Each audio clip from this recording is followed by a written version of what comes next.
100세까지 기억력 유지하는 놀라운 습관. 어느 날 아침, 내 아내의 이름을 기억해내지 못했을 때 느낀 공포감은 말로 표현할 수 없었습니다. 50년을 함께한 사람인데 당신도 나이가 들수록 떨어지는 기억력 때문에 불안하신가요? 내 머릿속 기억들이 하나둘 사라질까 두렵다면 이 이야기에 주목하세요. 어떤 약보다, 어떤 치료법보다 효과적인 기억력 습관이 여러분의 인생을 바꿀 수 있습니다. 지금 바로 실천할 수 있는 놀라운 비결들을 공개합니다. 위기의 순간 93세 김만복 할아버지가 아내의 이름을 잊었던 충격적인 경험을 회상하는 장면. 제 이름은 김만복입니다. 올해 93세가 되었지요. 요즘 제 나이에 거의 모든 친구들은 치매에 걸리거나 이미 세상을 떠났습니다. 하지만 저는 아직도 손자, 손녀들 전화번호를 모두 외우고 매일 아침 신문을 읽으며 일주일에 한 번씩 바둑 모임에도 나갑니다. 사람들은 제가 타고난 좋은 머리를 가졌다고 생각하지만 사실 23년 전에는 저도 심각한 기억력 문제를 겪었답니다. 그날을 잊을 수가 없습니다. 2000년 봄, 아내와 아침 식사를 하고 있었어요. 매일 함께하던 평범한 아침이었죠. 그런데 갑자기 제 앞에 앉아있는 사람이 누구인지 기억이 나지 않았습니다. 50년을 함께 살아온 아내인데 말이죠. 여보, 오늘 날씨가 참 좋네요. 아내가 그렇게 말했을 때 저는 몸이 얼어붙는 것 같았어요. 여보라고 부르는 이 사람이 누구지? 왜 나와 같이 아침을 먹고 있지? 머릿속이 하얘지면서 식은땀이 흘렀습니다. 당신 괜찮아요? 얼굴이 창백한데. 아내의 걱정스러운 목소리가 들렸지만 저는 그저 그녀를 멍하니 쳐다볼 수밖에 없었습니다. 평생을 함께한 사람의 이름이, 그녀와의 추억이, 우리의 역사가 모두 안개 속으로 사라진 것 같았어요. 미안해요. 잠시 어지러워서. 간신히 그렇게 대답했지만 제 가슴은 공포로 가득 찼습니다. 노년기에 찾아오는 건망증 정도가 아니었어요. 그건 내 삶의 일부가 통째로 사라지는 것 같은 두려움이었습니다. 10분쯤 지났을까요? 갑자기 모든 것이 제자리로 돌아왔습니다. 그녀는 제 아내 박순자였고 우리는 1950년에 결혼해서 아들 둘, 딸 하나를 키웠고 손주는 5이었죠. 모든 기억이 물밀듯이 돌아왔습니다. 그때의 안도감이란 말로 표현할 수 없었어요. 하지만 동시에 깊은 불안감도 밀려왔습니다. 이게 일시적인 현상일까? 아니면 더 심각한 문제의 시작일까? 그날 이후로도 비슷한 일이 몇 번 더 일어났습니다. 집 근처 동네를 산책하다가 길을 잃어버리기도 했고 은행 비밀번호를 잊어버려 통장 정지를 당하기도 했죠. 가장 두려웠던 건 이런 일들이 점점 더 자주 일어난다는 사실이었습니다. 아내는 걱정스러운 얼굴로 병원에 가보자고 했어요. 처음에는 거부했습니다. 나이 들면 누구나 겪는 일이라고 대수롭지 않다고 스스로를 위로했으니까요. 하지만 손녀의 이름을 기억하지 못했던 그날 이후 더 이상 미룰 수 없다는 걸 깨달았습니다. 할아버지, 저 민지예요. 민지, 너 누구 손녀딸이니? 손녀의 얼굴에 번진 상처와 혼란을 본 순간 저는 알았습니다. 이건 단순한 노화가 아니라는 것을. 제 머릿속에서 소중한 것들이 하나둘 사라지고 있다는 그 두려운 현실을 마주해야 했습니다. 의사의 선고 3년 내에 치매가 올 것이라는 의사의 충격적인 진단과 그날의 절망감. 대학병원 신경과의 긴 복도를 걸으면서 제 손을 꼭 잡고 있는 아내의 손이 떨리는 것을 느꼈습니다. 저도 두려웠지만 아내는 더 무서웠을 것 같아요. 50년을 함께 살아온 남편이 자신을 알아보지 못하는 날이 올지도 모른다는 공포감. 생각만 해도 마음이 아팠습니다. 김만복님.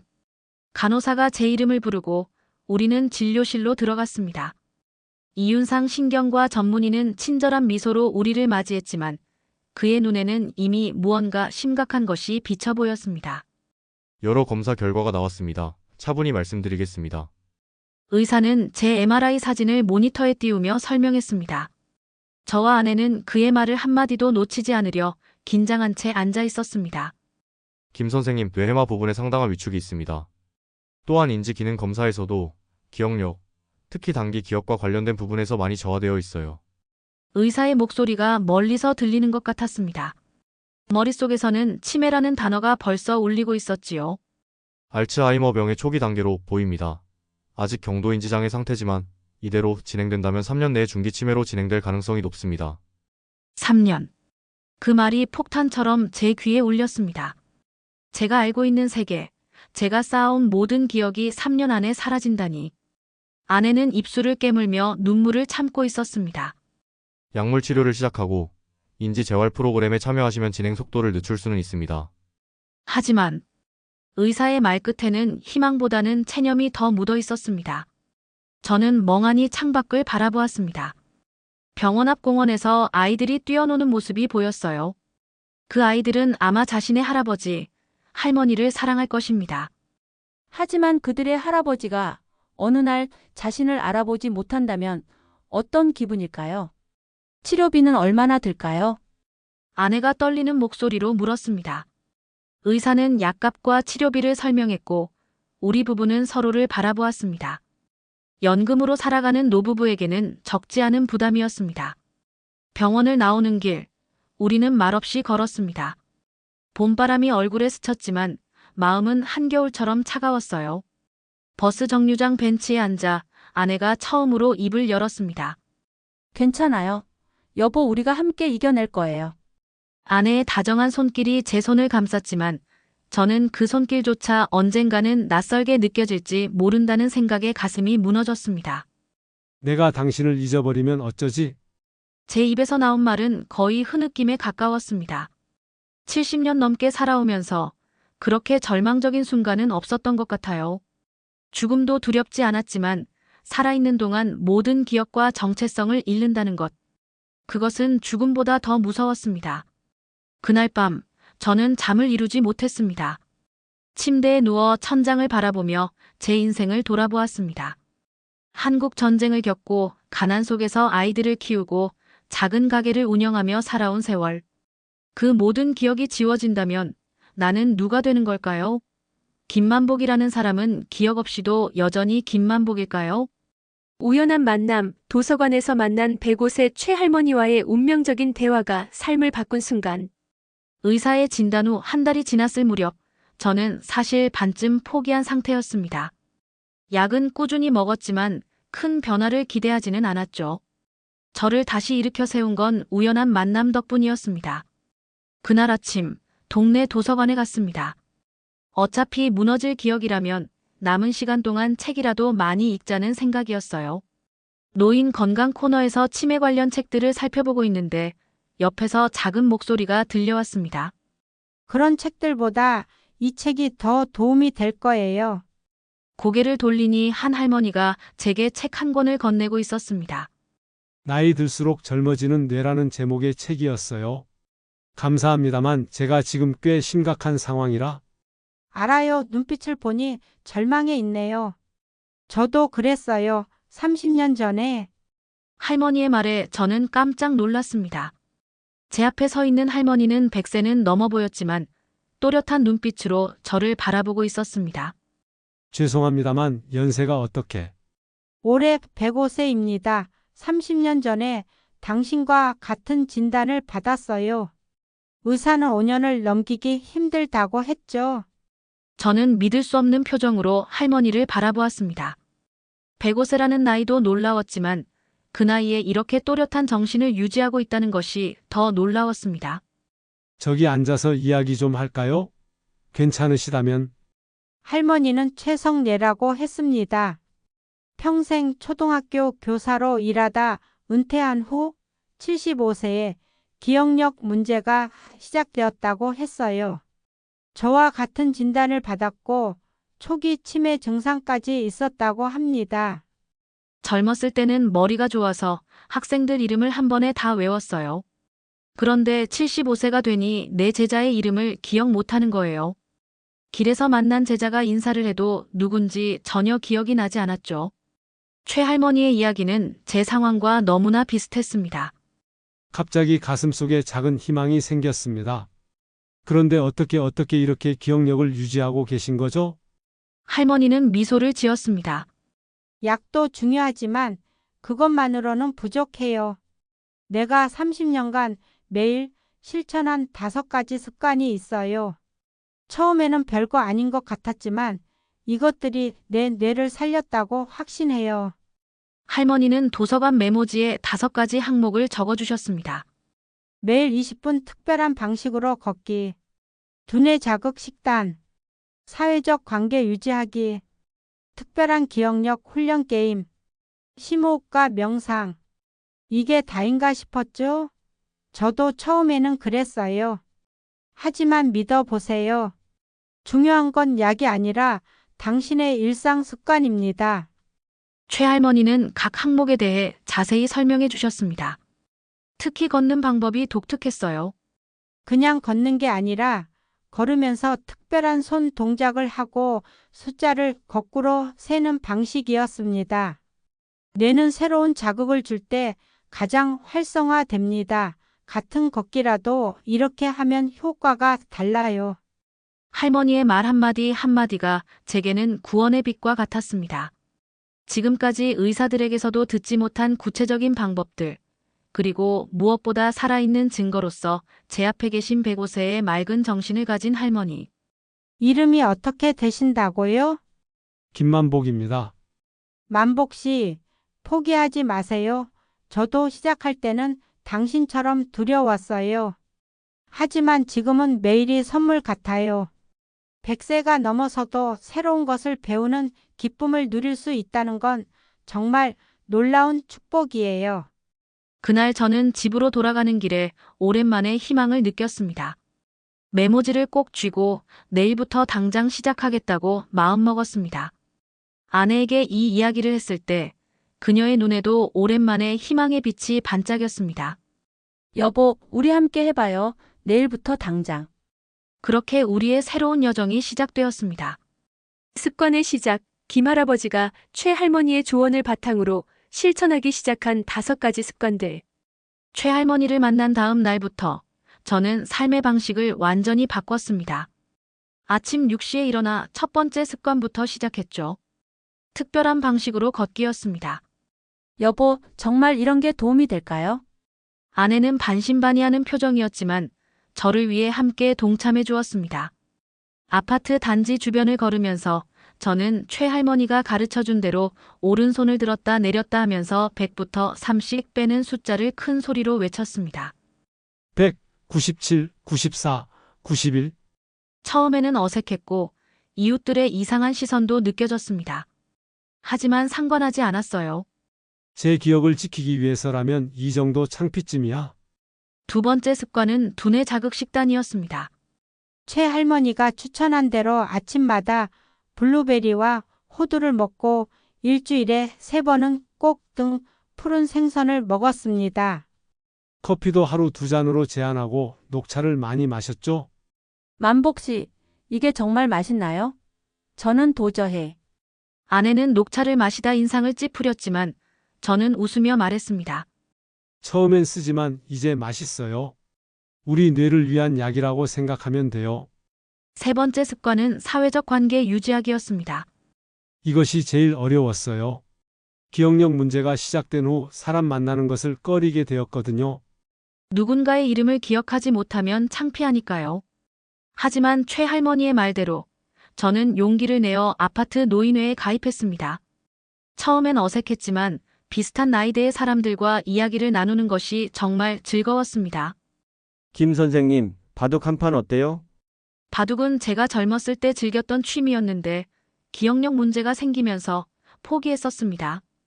다시 바둑판 앞에 앉아 두뇌를 쓰는 기분은 정말 신선했습니다. 네 번째 습관인 기억력 훈련 게임도 재미있었습니다.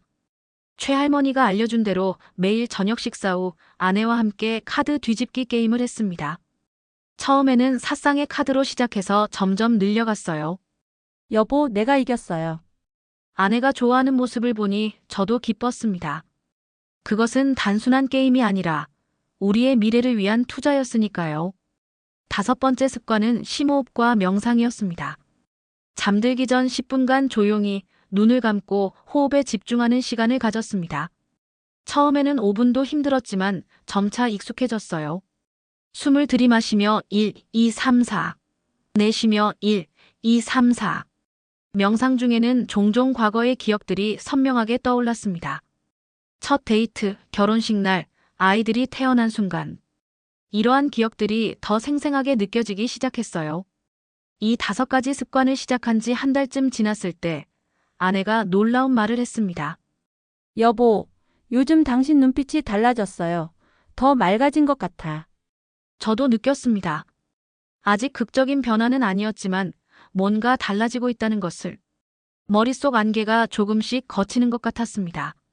처음에는 의심스러웠던 이 습관들이 점점 제 일상에 자연스럽게 스며들었습니다. 이것은 단순한 루틴이 아니라 새로운 삶의 방식이 되어가고 있었습니다. 그리고 그 변화는 생각보다 빨리 찾아왔습니다. 변화의 순간 6개월 후 나타난 놀라운 변화와 주변 사람들의 반응. 습관을 시작한 지 정확히 6개월이 되는 날, 우리 부부는 병원을 다시 찾았습니다. 이윤상 의사 선생님은 제 상태를 확인하기 위해 여러 검사를 진행했습니다. 김 선생님 정말 놀랍습니다. 의사의 표정에는 놀라움이 가득했습니다. 인지 기능 검사 결과가 6개월 전보다 현저하게 향상되었어요. 특히 단기 기억력 부분에서 30% 이상 개선되었습니다. 어떻게 이런 변화가 가능했죠? 저는 미소를 지으며 최할머니의 5가지 습관에 대해 이야기했습니다. 의사는 처음에는 반신반의하는 표정이었지만 결과를 다시 확인하며 고개를 끄덕였습니다. 의학적으로 설명하기 어려운 부분도 있지만 결과는 명백합니다. 이대로 계속하세요. 약물 치료와 함께 이러한 생활 습관이 시너지 효과를 내고 있는 것 같습니다. 병원을 나오면서 아내와 저는 손을 꼭 잡았습니다. 우리 눈에는 희망의 눈물이 고여 있었습니다. 여보, 우리가 해냈어요. 그날 이후 변화는 더 뚜렷해졌습니다. 손자들의 전화번호를 완벽하게 외웠고 동네 사람들의 이름을 모두 기억했습니다. 바둑 모임에서도 복잡한 수를 읽을 수 있게 되었죠. 김 선생님, 요즘 바둑 실력이 예전으로 돌아오셨네요. 비결이 뭐예요? 바둑 친구들은 제 변화에 놀라워했습니다. 저는 기회가 될 때마다 제가 실천한 습관들을 공유했습니다. 처음에는 그저 웃으며 듣던 친구들도 점차 관심을 보이기 시작했습니다. 나도 요즘 기억력이 안 좋아서 말이야. 그 운동 방법 좀 자세히 알려줄 수 있나? 변화는 가족 관계에서도 나타났습니다. 손자, 손녀들이 예전보다 더 자주 찾아왔고 대화도 더 즐거워졌습니다. 특히 제가 그들의 어린 시절 이야기를 생생하게 기억해 들려줄 때면 아이들의 눈이 반짝였습니다. 할아버지, 정말 그때 내가 그랬어요. 기억하고 계셨네요. 가장 큰 변화는 아내와의 관계였습니다. 잊혀질까 두려웠던 50년의 추억들이 다시 선명하게 돌아왔습니다. 우리는 종종 밤에 누워 과거의 이야기를 나누었고 그럴 때마다 젊은 시절로 돌아간 것 같은 기분이 들었습니다. 여보, 기억나요? 우리 첫 데이트 때 비가 와서 한 우산 아래 서 있었던 거. 그럼요, 당신 머리에서 떨어진 빗방울이 코끝에 맺혔던 것까지 기억해요. 기억은 단순히 사실을 저장하는 것이 아니라 감정과 관계를 유지하는 중요한 요소임을 깨달았습니다. 제 기억력이 돌아오면서 삶의 의미와 관계의 깊이도 함께 회복되었습니다. 1년이 지났을 때 저는 의사의 3년 안의 치매 예상을 완전히 뒤엎었습니다. MRI 검사에서도 놀라운 결과가 나왔습니다. 김 선생님, 해마의 위축이 진행되지 않았을 뿐 아니라 오히려 신경 연결이 증가한 흔적이 보입니다. 솔직히 말해서 제 경력 30년 동안 이런 경우는 처음 봅니다. 오늘의 나 93세의 나이에도 손녀와 스마트폰으로 대화하고 일상을 활기차게 살아가는 현재의 살. 그렇게 23년이 흘러 저는 어느덧 93세가 되었습니다. 최할머니를 만났던 그날의 기억은 지금도 생생합니다. 그리고 그날부터 시작한 5가지 습관은 지금까지도 제 하루의 기본이 되었습니다. 할아버지, 영상통화 받으세요. 요즘은 손녀 민지와 매일 영상통화를 합니다. 민지는 미국에서 일하고 있는데 시차 때문에 제가 아침 운동을 마치고 돌아왔을 때가 그쪽은 저녁 시간이라 통화하기 좋습니다. 민지야, 잘 지내니? 어제 말했던 프로젝트는 잘 진행되고 있어. 할아버지 또 다 기억하고 계시네요. 네, 잘 되고 있어요. 근데 할아버지, 요즘 유튜브 시작하셨다면서요? 네, 놀랍게도 제가 90세에 유튜브 채널을 시작했습니다. 제 기억력 유지 비결을 나누는 채널인데 구독자가 5만 명이 넘었습니다. 노인들뿐만 아니라 젊은 사람들도 많이 봐준답니다. 응, 요즘 젊은 친구들이 영상 편집도 도와주고 있어. 내일은 기억력 강화에 좋은 음식에 대해 찍을 예정이야. 아내가 83세에 하늘나라로 떠난 후에도 저는 무너지지 않았습니다. 물론 슬픔은 컸지만 우리의 아름다운 추억들이 선명하게 남아있어 위로가 되었습니다. 그리고 아내는 떠나기 전 제게 부탁했습니다. 여보, 우리가 함께 시작한 이 습관들 계속 이어가요. 그리고 더 많은 사람들에게 알려주세요. 그 약속을 지키기 위해 저는 노인복지관에서 매주 2번 기억력 지키기 강좌를 진행합니다. 70, 80대 수강생들이 20명 넘게 참여하는데 모두들 열정적입니다. 김 선생님 덕분에 저도 잊어버렸던 손자 전화번호를 다시 외울 수 있게 됐어요. 이런 이야기를 들을 때마다 제 가슴은 따뜻해집니다. 제가 우연히 최 할머니를 만났던 것처럼 저도 누군가에게 그런 사람이 되고 있다는 사실이 기쁩니다. 물론 여전히 완벽하지는 않습니다. 가끔 물건을 어디 뒀는지 잊어버리기도 하고 피곤한 날에는 단어가 잘 떠오르지 않을 때도 있습니다. 하지만 그것은 93세라면 자연스러운 일이겠지요. 중요한 것은 제가 여전히 배우고 성장하고 기억하고 있다는 사실입니다. 작년에는 스마트폰 앱 만드는 법을 배웠고 올해는 스페인어를 조금씩 공부하고 있습니다. 아부엘로 할아버지, 꼬모 에스타 어떻게 지내세요? 손자가 스페인에서 유학 중인데 다음 달에 만나러 갈 예정입니다. 그 아이와 스페인어로 대화하는 것이 제 새로운 목표입니다. 저는 종종 그날 도서관에서 만난 최 할머니를 생각합니다. 지금쯤 그분은 이승에 계시지 않겠지만 그분의 지혜는 저를 통해 그리고 제가 가르친 수많은 사람들을 통해 계속 이어지고 있습니다. 인생은 100세, 아니 그 이상으로 살아도 매일이 새로울 수 있습니다. 중요한 것은 나이가 아니라 마음가짐과 습관입니다. 오늘도 저는 아침 6시에 일어나 첫 번째 습관부터 시작했습니다. 그리고 내일도 모레도 계속될 것입니다. 여러분, 지금까지 100세까지 기억력 유지하는 놀라운 습관을 들어주셔서 감사합니다. 김만복 할아버지의 실제 경험담을 통해 나이가 들어도 기억력을 유지하는 것이 가능하다는 희망의 메시지를 전해드리고 싶었습니다. 앞서 언급된 5가지 습관은 단순하지만 과학적으로도 효과가 입증된 방법들입니다. 특별한 방식으로 걷기, 두뇌 자극 식단, 사회적 관계 유지하기, 기억력 훈련 게임, 심호흡과 명상 이 5가지를 꾸준히 실천한다면 여러분도 변화를 경험하실 수 있을 것입니다. 다음 영상에서는 100세까지 걷고 뛰는 튼튼한 다리 만드는 비법을 소개해드릴 예정입니다. 구독과 알림 설정을 통해 다음 영상도 놓치지 마세요. 여러분의 소중한 기억을 지키는 일, 오늘부터 함께 시작해보는 건 어떨까요? 댓글로 여러분의 경험이나 질문도 자유롭게 남겨주세요. 모든 댓글에 성심성의껏 답변 드리겠습니다. 건강한 뇌, 행복한 노년을 위한 여정, 시니어 라이프 채널이 함께하겠습니다. 감사합니다.